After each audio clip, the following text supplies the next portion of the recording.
아무런 실체도 없는데 그것을 사기도 하고 그것을 팔기도 하는 화폐를 가상화폐라고 말합니다.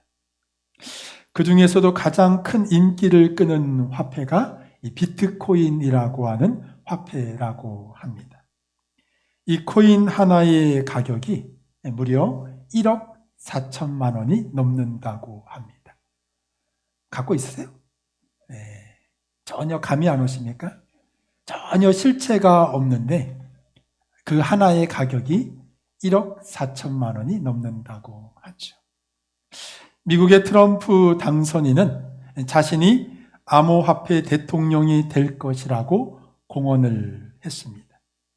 어떤 나라는 이 비트코인을 법정 통화 화폐로 사용하겠다고 말하고 미국은 전략적 자산으로 비트코인을 비축하겠다고 발표하기도 했습니다.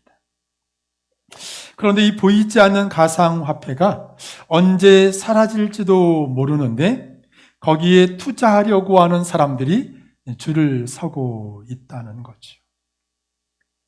가상화폐에 대한 이야기를 들으면서 이런 생각이 들었습니다. 맞다, 우리 성도들이 눈에 보이지 않지만 또 손에 잡히지 않지만 저 천국에 투자하고 있다는 게 얼마나 대단한 일인지 새삼 깨닫게 되었습니다. 전혀 보이지 않고 믿음으로 저 천국을 바라보면서도 저 천국을 향하여 우리가 헌신하고 우리가 온 힘을 다하고 우리가 믿음으로 그분 앞에 서는 것, 어쩌면 우리가 비트코인을 모으는 것보다 더 큰 투자의 믿음의 역사가 아닌가. 이 가상화폐는 천국에서 절대로 사용할 수 없습니다. 그러나 우리가 믿음으로 세운 우리의 달란트는 저 천국에서 우리가 사용할 수 있다고 믿습니다.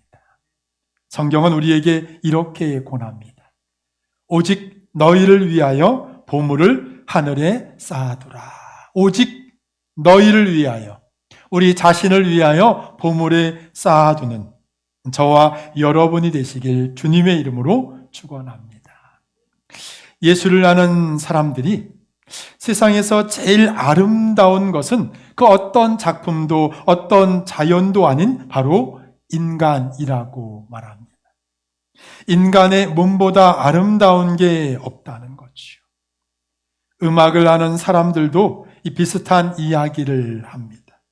세상의 가장 아름다운 소리는 이 악기의 소리가 아닌 바로 인간의 목소리라고 말합니다. 인간의 목소리보다 더 아름다운 소리를 낼 수 있는 악기가 세상에 없다는 거죠. 무슨 말이냐면 인간이 그렇게 아름답다는 거죠.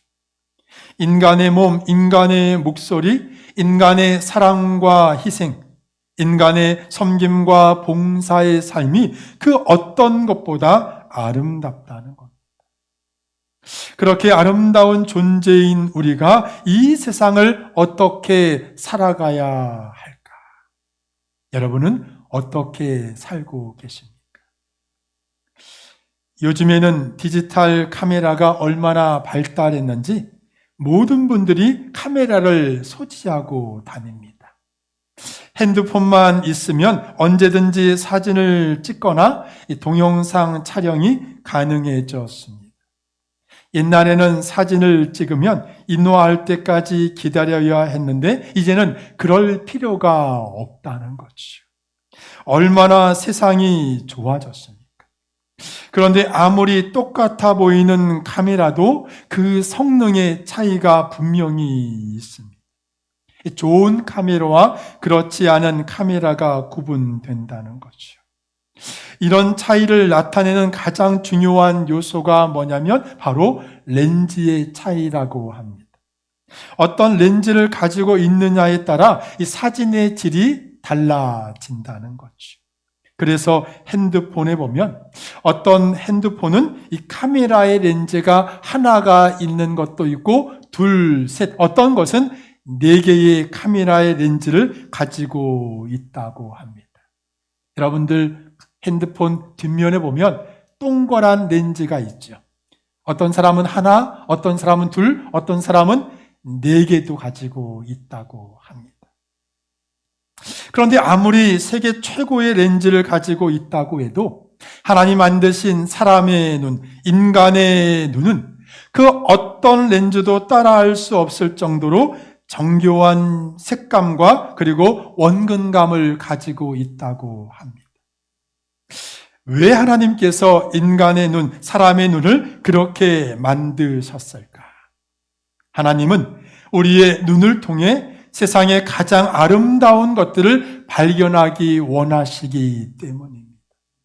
세상에서 가장 행복한 것들을 우리 눈에 담으라고 우리에게 주신 줄로 믿습니다. 저와 여러분이 세상의 아름다움을 연출할 수 있는 최고의 사진사가 되기를 주님께서 원하신다는 거죠. 그렇다면 여러분의 눈으로 발견한 세상의 가장 아름다운 것은 무엇입니까? 바로 내가 섬겨야 할 자리라고 믿습니다. 내가 섬기는 그 자리가 세상에서 가장 아름다운 자리가 되어야 할 줄로 믿습니다. 내가 건강한 신앙을 가졌다는 것은 교회가 건강한 것이고, 교회가 건강하다는 것은 내가 하나님 앞에서 섬김의 삶을 온전히 살고 있다는 증거입니다.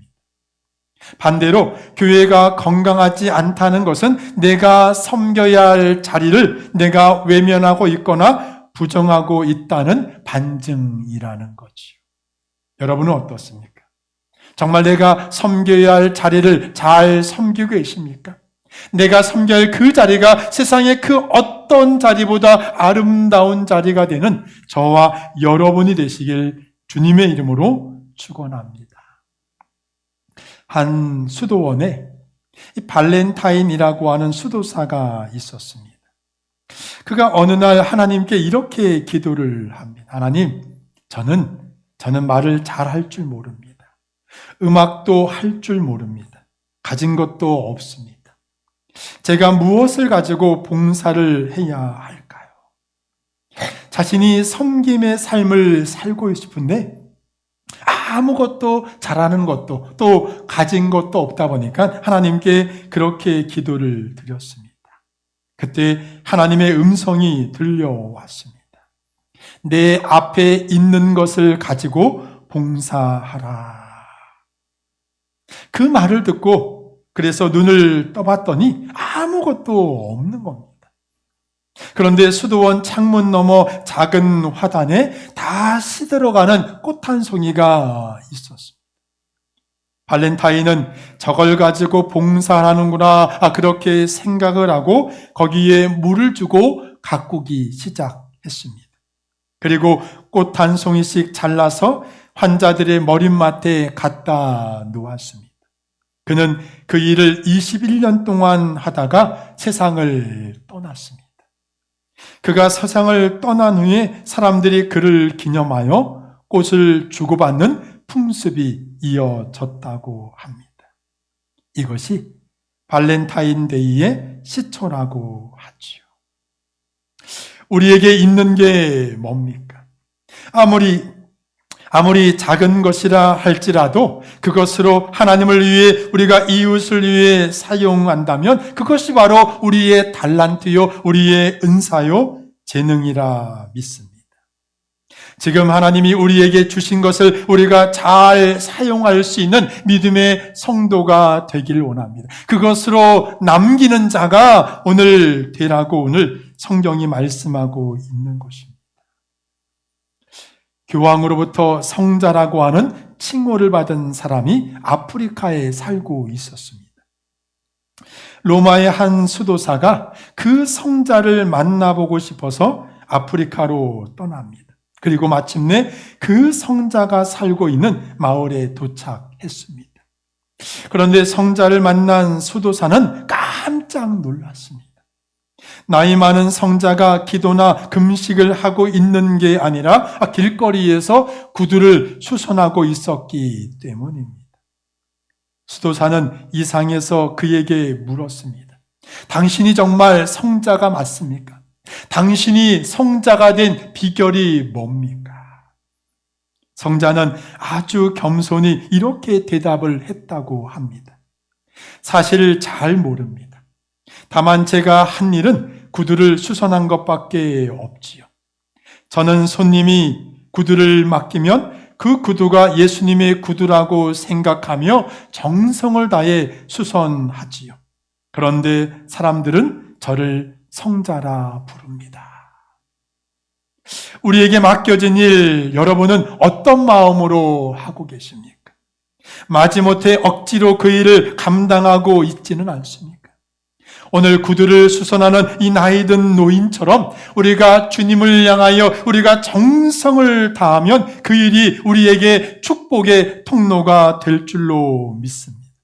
나에게 주어진 그 일이 하찮은 일이 아니라 주님 앞에 온전히 드려질 때 하나님께서 그것을 받으신다는 거죠. 미국 하버드 대학을 졸업한 두 청년이 유명한 백화점에 취직을 했습니다. 사장은 두 청년에게 엘리베이터 안내원을 하라고 지시를 합니다. 한 청년은 화를 내며 내가 고작 엘리베이터 타고 문 닫힙니다, 올라갑니다, 이거 하려고 하버드 대학을 졸업했냐고 아주 화를 내면서 사표를 내고 나가버렸습니다. 그러나 다른 청년은 사장이 시키는 대로 묵묵히 그 일을 감당했습니다. 엘리베이터에서 근무하며 이 청년은 어떤 고객들이 백화점을 찾아오는지, 또 어떤 제품을 선호하는지, 무엇을 불편해하는지 그는 늘 꼼꼼히 그것을 체크하고 살펴서 매일같이 사장에게 그것을 보고했다고 합니다. 어느 날 사장이 이 청년을 백화점 지배인으로 승진시켰다고 합니다. 주인이 맡긴 한 달란트를 땅에 묻어두는 게으른 그런 종이 아니라 5달란트 또 2달란트 받은 종처럼 내게 주어진 그 일에 우리가 최선을 다하는 영혼, 우리가 순종하는 영혼, 그 영혼을 우리 주님께서 기뻐하시리라 믿습니다.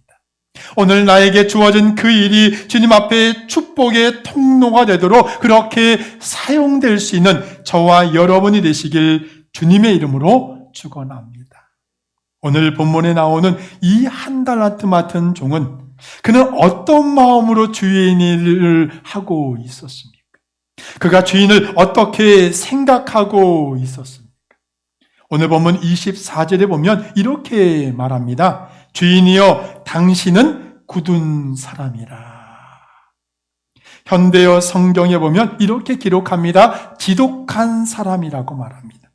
공동 번역에서는 무서운 사람이라고 번역을 하고 있습니다. 그는 주인을 무서운 사람, 지독한 사람, 마음이 강팍한 사람이라고 그렇게 여기고 있었다는 거죠. 심지 않은 데서 거두는 인색하고 매정한 주인이라고 알고 있었다는 것입니다. 그래서 이익을 남기더라도 그 이익을 빼앗아 갈까봐 그 달란트를 땅에 묻어 두었던 것입니다. 그렇다면 과연 주인의 마음이 그랬을까? 그 주인이 정말 굳은 사람, 지독한 사람, 무서운 사람, 매정한 사람이었을까?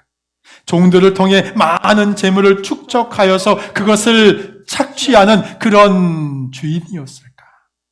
본문에 보면 이 주인은 많은 것을 주기 위해서 장사하라고 말하는 것입니다. 29절 말씀 보십시오. 우리 함께 읽어볼까요? 시작. 무릇 있는 자는 받아 풍족하게 되고 없는 자는 그 있는 것까지 빼앗기리라. 열심히 일하고 부지런히 장사한 종에게 더 많은 것을 더 풍족히 주시기 위해서 그들에게 장사하라고 맡겼다는 것입니다. 그것이 주인의 마음이라는 거지요. 다시 말해서 저와 여러분에게 달란트를 주시고 주어진 일에 충성스럽게 감당하라고 말씀하시는 것은 더 풍족히 우리에게 채워주시기 위한 하나님의 축복이요 하나님의 은혜라고 믿습니다. 오늘 주의 일을 감당하고 있습니까? 주일에서 부지런히 그 일에 헌신하며 살아가고 있습니까? 하나님께서 많은 것을 우리에게 주시기 위한 하나님의 축복의 기회라는 것을 믿으시기 바랍니다. 교회 일은 내가 다 한다고 불평하고 원망하는 분들이 있어요. 그것 하나님 앞에 축복이라고 믿습니다. 오늘 하나님의 마음은 나에게 더 많은 것을 주시기 위해 나에게 달란트를 맡겼다는 것입니다. 나에게 많은 재능을 주님께서 허락해 주셨다는 거예요. 교회에서 부지런하고 열심을 다하고 성실하게 다하고 최선을 다하는 그 모습이 왜 나한테만 이렇게 많은 짐을 주시나, 그것이 아니라 하나님께서 많은 것을 주시기 위한 하나님의 축복의 기회라는 거죠. 하나님은 우리에게 은사를 주셨습니다. 적어도 하나씩은 우리가 감당할 수 있는 달란트를 주셨습니다. 아무리 외관이 멋진 자동차라 할지라도, 성능이 뛰어난 오픈카라 할지라도 자동차에 엔진이 없다면 그 차는 어떤 구실도 할 수 없을 것입니다. 바로 은사라고 하는 것은 이 자동차의 엔진과 같은 것입니다. 하나님께서 우리를 창조하실 때는 목적이 있어서 우리를 지으셨다고 믿습니다. 그런데 그 목적과 아무 상관없이 내 마음대로 인생을 살아간다면 우리는 그건 엔진을 달지 않은 이 자동차와 같다는 거죠. 목적 없이 사는 인생이라는 것입니다. 한 달란트 맡은 자에게 장사해서 남기라고 하는 분명한 목적을 주셨습니다. 장사를 하든 사업을 하든 최선을 다해 남기는 것, 그것이 바로 그의 삶의 목적이라는 거죠. 하나님은 결코 몇 배의 이득을 남겨라, 많은 것을 남겨라, 우리에게 그렇게 말씀한 것이 아니라 그것을 사용하여 남기라는 것입니다. 너를 만드신 목적에 맞게 살아가라는 거지요. 21세기의 교회는 목적을 이끄는 교회라고 합니다. 교회를 구성하고 있는 성도 한 사람 한 사람이 분명한 목적이 있고 그 목적에 따라 우리가 교회된 삶을 살아야 한다고 말합니다. 건강한 교회가 어떤 교회입니까? 성도가 많은 교회, 큰 건물이 있는 교회 아닙니다. 성도 한 사람 한 사람이 생명력이 있고 그들이 온전한 사명을 감당할 때 그 교회가 건강한 교회라고 믿습니다. 우리 교회가 사용되는 목적을 우리가 함께 이루어가는 것, 그것이 바로 건강한 교회의 모습이라는 거죠. 돼지목에 진주 목걸이라고 하는 말이 있습니다. 돼지에게 아무리 좋은 진주 목걸이를 걸어 주어도 그것의 소중함을 모르면 진주를 못 쓰게 된다는 거죠. 달란트도 마찬가지입니다. 우리에게 주신 달란트를 제대로 사용하지 못한다면 돼지목의 진주와 뭐가 다르겠습니까? 오늘 보면 29절은 이렇게 말합니다. 그 있는 것 같이 빼앗기리라. 주저하고 망설이고 우리에게 맡기신 그 달란트를 우리가 남기지 못한다면 그 있는 것까지도 빼앗길 수 있다는 것입니다. 그들을 향하여 악하고 게으른 종이라고 말합니다. 우리가 일하지 않으면 하나님은 우리에게 악한 종이라고, 게으르다고 말씀을 하신다는 거지요. 그렇다면 하나님이 나에게 주신 달란트는 무엇일까? 대부분의 성도들이 이 자신의 달란트가 뭔지를 잘 모릅니다. 나의 은사가 뭔지 모른다는 거죠. 그런데 간단하게 그것을 알 수 있는 방법이 하나 있습니다. 그게 뭐냐면 내 마음에 상대방 때문에 생겨나는 이 불평과 원망의 마음이 있는 것, 그것이 바로 나에게 주신 은사라는 거예요. 아니, 이것도 못해? 이게 지금 한 거야? 나는 뭐 시간이 많아서 이거 하나? 이런 마음 가운데 불평과 원망의 소리가 나오면 그것은 하나님께서 나보고 하라고 하는 하나님의 은사라는 거예요. 예를 들면 아내가 물건을 제자리에 두지를 않아요. 여기저기 벌려놓고 전혀 개의치 않고 오히려 그것들을 밟고 다니는 모습을 봅니다. 그러면 남편은 이런 게 마음이 불편해서 그런 아내를 통하여 마음에 화가 치밀어 올라요. 그러면 이거는 남편이 아내보다 정리정돈의 은사가 있기 때문이라는 거예요. 누가 정리합니까? 남편이 정리하는 거예요. 그 남편한테 정리를 잘하는 은사를 주셨어요. 그래서 그 가정에는 아내는 늘어놓는 은사, 남편은 정리하는 은사, 그렇게 생각하시면 됩니다. 하나님은 우리에게 은사를 주셨어요. 그것은 섬기라고 주신 것입니다. 그것을 통하여 상대방의 마음을 긁으라고 주신 무기가 아니라 하나님께서 섬기라고 주신 은사라고 믿습니다. 그 은사를 가지고 상대방을 세우고 가정을 세우고 교회를 세우고 이웃을 세우는 하나님의 자녀가 되기를 원합니다. 불평과 원망의 소리가 아니라 사랑과 섬김의 마음으로 변해야 할 줄로 믿습니다. 제자리에 없는 것을 불평하는 것이 아니라 내가 정리할 수 있음에 감사할 수 있는 섬김의 삶을 사는 저와 여러분이 되시길 주님의 이름으로 축원합니다. 중요한 것은 내가 원하는 것에 쓰임을 받는 것이 아니라 나를 필요로 하는 것에 쓰임을 받아야 할 줄로 믿습니다. 편하기 때문에 누가 알아주기 때문에 그 일을 감당하는 것이 아니라 하나님이 나를 통해 기뻐할 그 일에 쓰임을 받는 자, 그들이 바로 하나님의 일꾼된 모습이라는 거죠. 오늘 나에게 달란트를 맡기셨습니다. 그것 우리가 이렇게 저렇게 핑계를 대며 우리가 땅에 묻어두고 있는 것은 아닌지, 착하고 충성된 종이라고 인정받고 싶으십니까? 아니면 악하고 게으른 종이라고 책망받는 자가 되기를 원하십니까?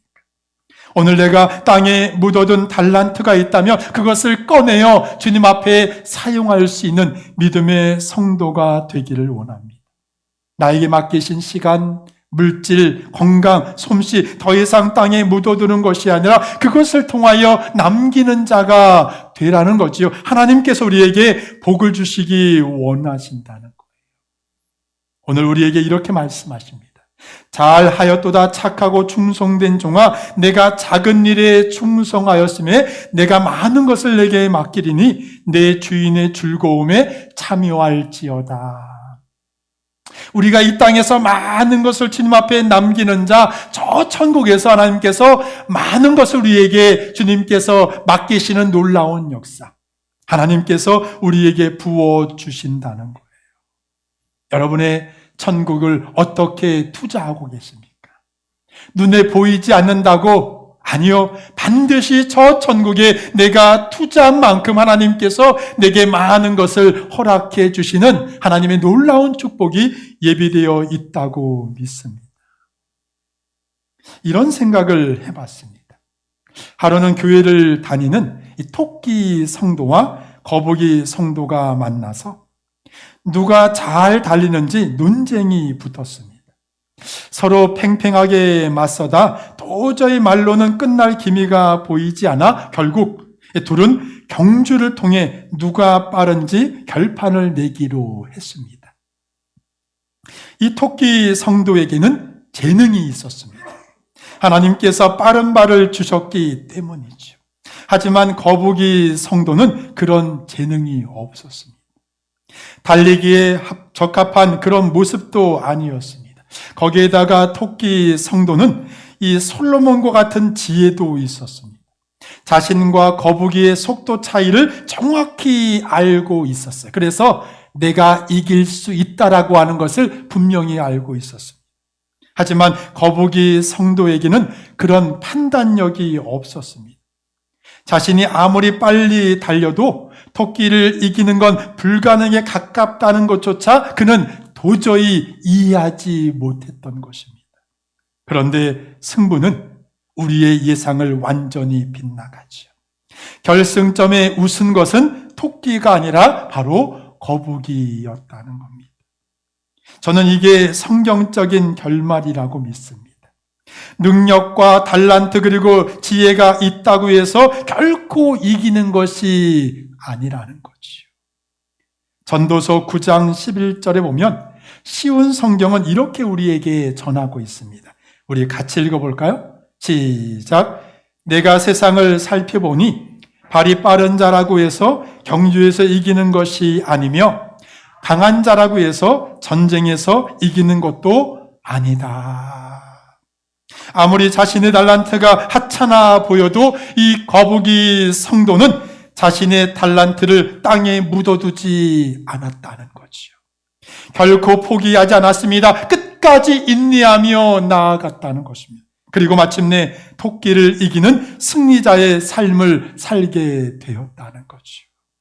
바라기는 우리의 달란트를 땅에 묻어두는 어리석은 성도, 게으른 성도가 아니라 내게 맡기신 달란트를 선용하여 그것을 남길 수 있는 믿음의 성도가 되시길 주님의 이름으로 축원합니다. 올 한 해 동안 여러 섬김의 자리에서 정말 충성스럽게 또 헌신을 다하여 봉사한 여러분들을 축복합니다. 하나님께서 귀한 섬김을 받으실 줄로 믿습니다. 이제 새해가 열리면 또 우리가 우리의 신앙의 삶을 살아가게 될 것입니다. 그 신앙의 삶에 결코 땅에 묻어두는 자가 아니라 그것을 주님 앞에 마음껏 헌신과 충성으로 풍성한 열매를 주님 앞에 받아 누리는 하나님의 자녀가 되시길 주님의 이름으로 축원합니다. 악하고 게으른 종이 아니라 잘하였다고 칭찬받는 믿음의 성도로 새해를 활짝 열어가는 저와 여러분이 꼭 되시길 주님의 이름으로 축원합니다.